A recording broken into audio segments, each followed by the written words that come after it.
Hi, and welcome to this edition of the Everyday Editor. My name is John Crossman, and thanks for watching.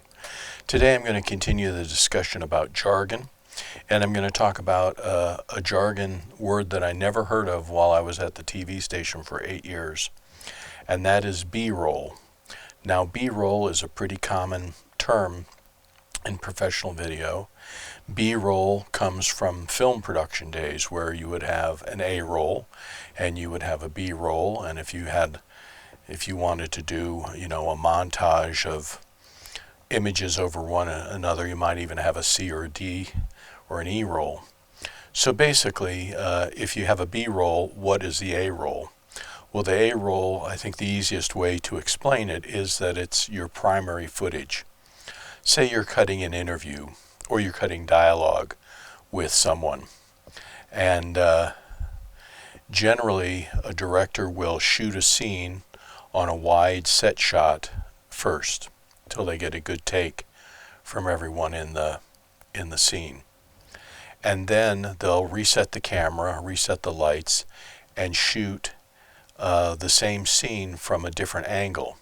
And depending on how many people are in it, one of my favorite TV shows is The West Wing, and they would very often have a scene where someone walks into an office and the camera is in the back corner.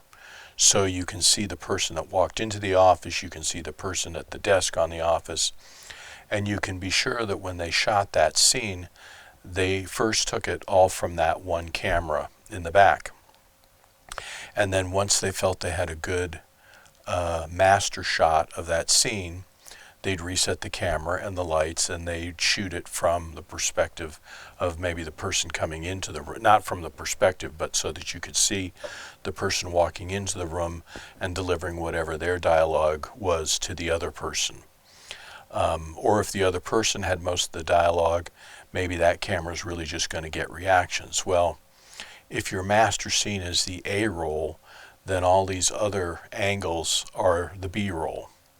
And so the B-roll covers up often edits in the A-roll, but it can just cover the A-roll. When I was editing, stories in the news, then the reporter would have narration, and that narration didn't have any, the voice was separate from any visuals. So as the editor, I would pick the visuals that went with the reporter's narration. And if there was natural sound with those shots, I would have that in underneath. But basically, any of that primary footage would be the A-roll. And when you come to an interview segment, the person is asked a question by the reporter. Whether or not you see that question or hear that question or not, the person starts to answer. And many times, people, they'll be a little nervous being on camera, and a lot of times they will have pauses in their response like I just had here. And so as an editor, I've told you past podcasts, my goal was to make the reporter look good. If they look good, the videographer would look good, the news department would look good, the station would look good, and I'd be fine. Well, with this same mentality, if someone is, struggling to put a cohesive sentence together, and it could be anything from a cop at a scene who might have a lot of distractions going on, to a doctor who, is obviously brilliant in his area, but maybe trying to explain what he's doing or what needs to be done maybe isn't so easy to understand. And so, I would trim up spaces. I might take out ahs and stumbles so that the reporter would go blah, blah, blah. You'd hit the interview and the person would deliver a succinct message, because you're always concerned with time. If it was an important story, it would get 90 seconds, so a minute and a half. Most stories, they tried to keep them under a minute.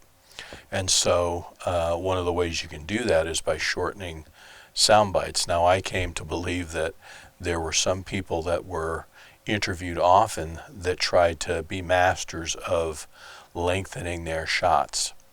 And so they would, start with an answer, give you about 5 seconds of good content, and then they'd start to drift. And as I, watched this footage over and over again, I wondered if they were doing it because they thought, well, I'll be on the news longer. The longer my answer, the longer I'm on the news.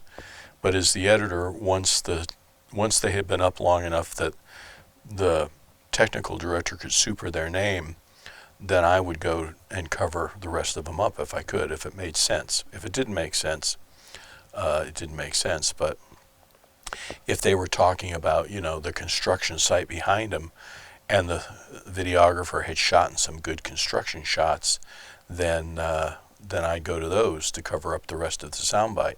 And during that soundbite, I would tighten it up so that it sounded natural, but it also didn't have these long gaps or stumbles in it, which is very common for people.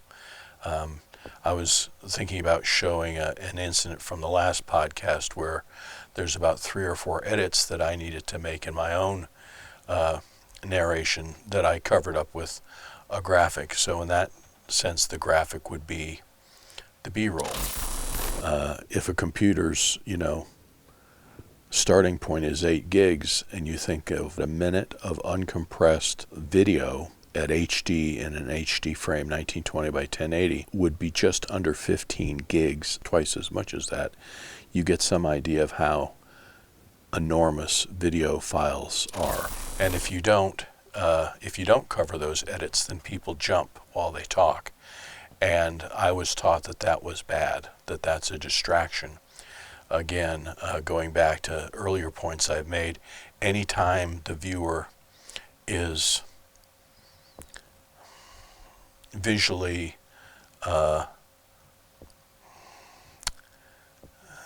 what's the right term? Anytime the viewer is visually see something unexpected, they lose the train of thought of what the person is saying to them. Instead, their mind goes, well, what was that? Or whatnot. Now, there's a lot of people, I don't know if it's a lot, but there's a community of people that don't believe in covering up jump cuts inside of interviews. I don't know if they want to make that the fact that an interview's been edited to be transparent to the viewer. I think if the interview is the same message that the speaker gave, in other words, you're not editing it for content, you're editing it for time or for clarity, then I don't think the viewer cares.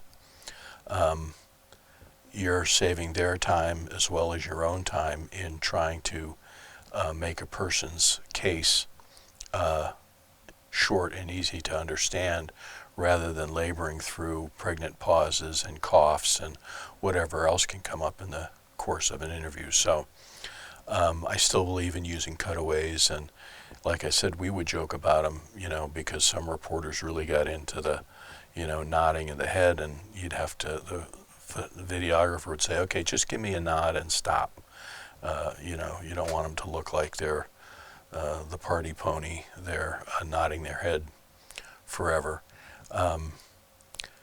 But they're useful things, and it's to give the viewer a smoother experience where they can listen to what's being said and not worry about, visually things being disjointed.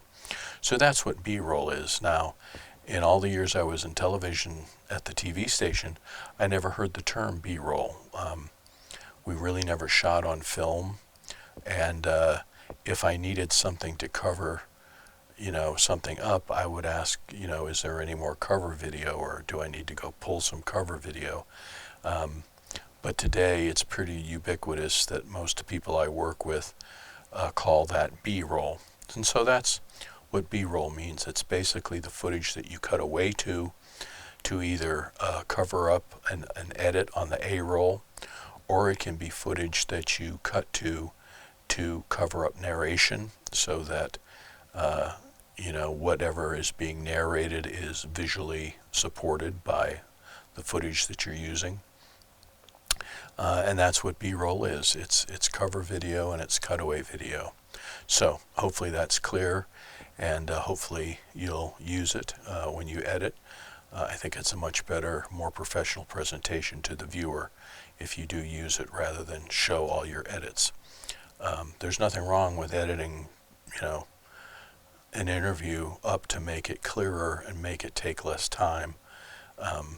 You're not trying to deceive anyone, you're just trying to make the message effective, and so use B-roll to cover up those edits. Thanks for watching, and I'll continue this discussion about various terms and jargon in the next podcast. Bye-bye.